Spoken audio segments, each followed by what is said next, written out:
வீடு பழமுதிரும் சோலை நான் பார்க்க போறேன் மேல கறந்த மலைக்காடு நம்ம கள்ளழகர் வீடு அந்த திருமாலின் சோலை ஆட போற மேலே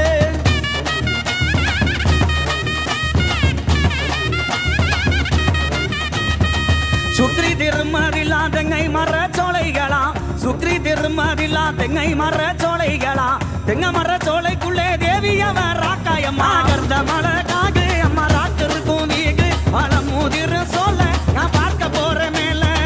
மாமர சோலைகளாம் மந்திகளின் கூட்டங்களாம் மாமர சோலைகளாம் மந்திகளின் கூட்டங்களாம் மந்திகளின்